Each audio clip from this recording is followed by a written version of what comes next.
Many years ago, I started off poor. I started off broke. I started off pretty stupid. And over the years, I began to study the subject of success. And I had one simple idea that came upon me in my late teens, and I think it was the most important idea that I've ever had. And it was simply this, that if you study successful people and you do what they do, you'll be more successful. And if you study unsuccessful people and you avoid doing what they do, then you will not be a failure. And what I want to talk to you about tonight is some of the principles that I've discovered in over 20 years of research. I have studied successful men and women. I have read biographies and autobiographies. I have looked at the characteristics and principles of them. I've studied philosophy and economics and religion and psychology and metaphysics. And I've come to 10 key qualities. Now there may be more and there may be less, but I find that each of these 10 qualities that successful men and women have, that if you have these 10 qualities, there's nothing in the world that can stop you from being an outstanding success. So let's talk about these principles. The first principle is clarity. So it means clarity of thinking. It means thinking clearly, and it extends from thinking clearly to a series of other things. With regard to clarity, it means the ability to determine exactly what it is that you want to be, have, or do in life. And the more I study successful men and women, the more I find that every single one of them, the top 5%, are very clear about where it is they're going and what it is they want to accomplish. And when I look at unsuccessful men and women, or men and women who seem to be unhappy and floundering, I find that almost invariably they have a very, very limited sense of direction, sometimes no sense of direction at all. As they say, if you don't know where you're going, any road will take you there. If you do not have clear, specific goals for your life, you are doomed forever to work for people who do. And that seems to be the case. And yet only 5% of people have goals. So the key starting point with regard to clarity is to know where it is you're going and what it is you want to be and what it is you want to have and what it is you want to do. The second key with regard to clarity is decisiveness. Be decisive. I have never met a successful person who was indecisive, and I've never met a failure who was decisive. Be decisive. Develop the characteristic and quality of decisiveness. We know that the reason why we are indecisive is because we're afraid of making a mistake. But the terrible thing is that the way that we think becomes a habit, and the habit of indecisiveness can condemn us to failure. We can be talented and intelligent and ambitious, but if we cannot make the hard decisions in our life, and if we cannot make decisions readily, then what happens is we always have to work for people who do make decisions readily. Now, the interesting thing about decisions is that about 80% of decisions should be made the first time they come up. And if you make decisions every single time they come up, sooner or later you will develop the habit of decisiveness.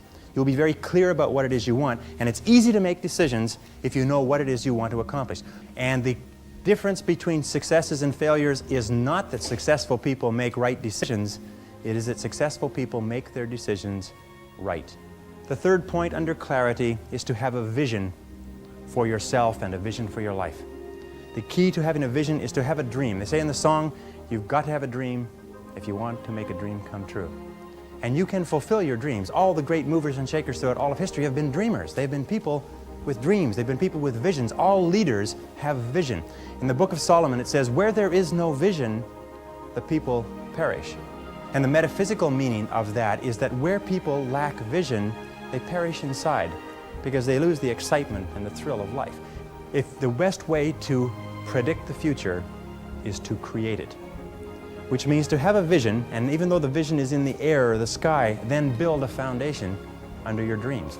And when you see men and women who rise from poverty and obscurity to fame and renown, you invariably see someone who had a vision of what they could be and have and do that was far beyond what they were. Every one of us has had an experience. At one time when we were small, we had a vision of being grown up and having our own cars. And as we grew older, we had a vision of having our own homes and our own families. The problem is that our goals are set so low that even when we do achieve them, they don't turn us on. They don't fill us with enthusiasm. So dream big dreams. The second letter of the 10 is competence. And this is a discovery that I made a couple of years ago, and it just staggered me because I've been studying success for years. And then there's the book In Search of Excellence, and then there's The Pursuit of Excellence, and then there's Refinding Excellence and Losing Excellence, and all the excellence books. And I sat down and looked at this whole concept of excellence, and I saw something that I hadn't noticed. It's almost like something brought to the surface of your mind. I noticed that every single man or woman that I had studied who had achieved any kind of success in any field whatsoever had done it after they had made a commitment to becoming excellent in that field. And I began to look, and I began to compare, and I began to talk to people, and I speak to thousands of people virtually every month. I found that I never found a single person who was successful who was not excellent at what they did. That competence The commitment to becoming excellent in your chosen field is an indispensable prerequisite for success, that if you are not good at what you do, you haven't got a chance in our competitive society unless you win the lottery. And only the top 5 or 10% are excellent. You must commit yourself to excellence. You must commit yourself to becoming the best. And the wonderful thing is that excellence is a journey. It's not a destination. You never get there. Complacency and satisfaction are the key enemies of excellence. But once you commit yourself to becoming excellent, the whole world opens up for you. A very important point of excellence is this means simply this: do your best every time out and always strive to do it better. Excellence yields opportunities, because when you become good, you open up. It's almost like the Red Sea of opportunity opens up in front of you. When you become excellent, you come to the attention of people, and people try to get you, and they give you more responsibilities and more opportunities. You see, when we do something well, it gives us a feeling of self-esteem and pride. We feel like a winner. But if we do things in an average way, it doesn't give us anything. That's why the companies that have committed to excellence are not hundreds of % better in any given area. What they are is they are 1 or 2% better in 100 different areas. That's the key. You see, you don't have to be a quantum leap different from somebody else. You just have to be a little tiny bit different in the critical areas that make a difference. And you can achieve that simply by making it a goal, setting it as a goal, and working on it. You can become anything that you want to become. The harder you work, the better you get. The average self-made millionaire in America works 12 to 13 hours a day, works about 60 to 65 hours a week. I'll tell you this with regard to hard work, that in our society you only work 8 hours a day for survival. Everything over 8 hours is for success. And if you're only working 8 hours a day, you're in trouble. If you're only working 8 hours a day, you better have a rich uncle, or you better have somebody else who's going to take care of you, because 8 hours a day only gets you survival in our society. Because it's so competitive that somebody else is working 9, they've got an edge on you. Somebody else is working 10, they've got a bigger edge on you. Every hour over 8 that you invest is an investment in your future, is an investment in your success. And if you put in the hours over 8, whether it's studying or reading or working, if you put in the hours, it will pay off, and it will pay off in spades. It's like throwing seed in the ground. When you throw a seed in the ground, the plant that comes up is not just one seed, it's hundreds of seeds. There's a crop that you put in, but you must put the seed in the ground first. The next letter, C, stands for concentration. Concentration. I think that the ability to focus and concentration are the two keys to success in life. You see, in life, there's never enough time to do everything, but there's always enough time to do the important things. Instead of doing what is fun and easy, which is what most people do, you know what they do? They make a list of everything they have to do, and then they start at the bottom of the list and they work on the irrelevant things. At the end of the day, they haven't got anything done. Successful people, peak performers, concentrate on the top items. And remember, anything other than working on the top items on your list is a waste of your time. And time management is not just time management is life management. You can do anything you want with your life if you'll manage your time properly. We all have the same 24 hours a day, and the ability to concentrate, to discipline yourself, to use willpower and perseverance to concentrate on one thing at a time is a quality of all success. Nothing great has ever been accomplished without the ability to concentrate single-mindedly on one thing at a time. Develop a sense of urgency. A sense of urgency is a quality that is possessed by only 2% of the population. 2% of the population do things fast. 2% of the population have a bias for action. In Tom Peters' wonderful book, In Search of Excellence, he says that all the excellent companies have a bias for action. And all of the companies that do not classify or do not come into the excellence category do things when they get around to it. You call them up and you have a problem or a complaint. You hear from them 3 or 4 weeks later. But the excellent companies, you call up with a problem or a complaint, and bang, there's somebody back to you in 2 minutes. So develop a sense of urgency. Get the reputation as the person who does things fast. Develop a reputation for speed and dependability, and your future will just open up in front of you. And if you'll develop that habit of working fast, that sense of urgency, act now, do it now, do it now, do it now. In selling especially. Somebody calls you up and has a question, get back to them now. Somebody has a problem, get back to them now. Somebody needs something, move on it quickly. If you have to forego coffee breaks or lunch or something else, move fast. If you develop that reputation for speed, it will be worth a fortune to you. The next C is common sense. You can train your mind to have common sense. You can train your mind to think things through before acting. In my experience, action without thinking is the cause of every failure. Action without thinking is the cause of every failure. And common sense comes from taking the time to think things through before you act. Listen to your intuition. Your intuition is one of the best guides that you possibly have. Learn from your setbacks. This is one of the characteristics of high-performing men and women, is that every single time they have a problem or a difficulty, they sit back and they dissect it and they learn everything possible from it. They try to develop general principles. From each setback, they say, what is the valuable lesson I can learn? So you take a look at everything that has happened to you, take a look at the very most difficult experience that you're in right now, and ask yourself, what is the most valuable lesson I can learn from this experience? And believe me, if you look for the lesson, in the Bible it says, seek and ye shall find. It doesn't say seek and occasionally you might find something. It says seek and ye shall find. If you look for the valuable lesson or the seed of an equal or greater advantage or benefit in every difficulty, you will find it. Number 5, C, is creativity. Tap your creative potential. Accept the fact that every single human being is a genius, and all successful men and women are creative. They're creative in that they respond to their world differently. They ask questions, they're flexible, they're curious. You know what the hallmark of creativity is? Curiosity. And I find that the smartest people of all, the ones that have the greatest education and the most experience, are the ones who ask the most questions. They ask questions almost as if they were children, but they never stop asking questions. They're very open and flexible, and they have the ability, once they learn a new piece of information, to drop what they're doing if the new information contradicts it and do something else. Do you know what most people do? Most people keep on doing what they're doing until they run into a wall. As they say, the more you do of what you're doing, the more you'll get of what you've got. Remember, 80% of everything that we are doing today in our general business will be different 5 years from now. 80% of the products that we use, the food that we eat, the cars we drive, the music we listen to, the movies we go to, even the streets we drive on, 80% of everything will be new in 5 years. That's how rapidly things are changing. According to the research, all you need is an idea that's 10% new to start a fortune. If you want to be, I'm going to tell you something, that if you want to be wealthy in life, if you wish to become very wealthy, if you wish to become even a millionaire, you can do it if you're willing to pay the price. But most people become millionaires by offering a good or service that people use all the time, and they offer it just a little bit better. They do it just a little bit faster. They put a little bit more grace or finesse into what they're doing. They handle it, they wrap it, they are more polite. The restaurant that has people coming back to it may have food that's only 5% different, but it's the way the people handle it that's so different. You can do anything you want in life. All you have to do is find an idea that's 10% new, and you'll find it if you flood your mind, read magazines, read books, ask questions, ask why people are doing things the way they're doing. Next is consideration. Consideration is based on the fact that the quality of your relationships with other people more than anything else will determine your success in life.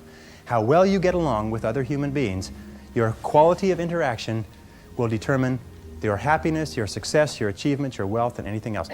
And that's very, very true. Develop the people skills that you need to be successful. Take courses in communications. Take courses in effective listening. Take courses in public speaking. You know, one of the most important parts of communicating and getting along well with others is the size of your vocabulary. You've probably heard that before. The size of your vocabulary, your ability to express yourself orally, your ability to stand on your feet, your ability to write effectively and get your point across to others will have a tremendous impact on your life, because you cannot imagine a successful person who cannot communicate effectively with other people. Consistency means that dependable, steady, predictable work is always vastly superior to spurts or flashes of brilliance and genius. There's a law of accumulation in the universe, if I can pass this on. A law of accumulation that says that even though you do 100 things or 1,000 things that you don't see, eventually they accumulate and they gather a force of their own. That every single great accomplishment in life is the result of thousands of minor accomplishments that nobody ever sees. But every single great success was at one time a failure. And they failed and failed and failed and failed over and over again. And all great successes are a story of failure, failure, failure, failure, failure. Outstanding success. Boy, ain't he lucky. Isn't that right? Boy, he was lucky. He sure had the right connections.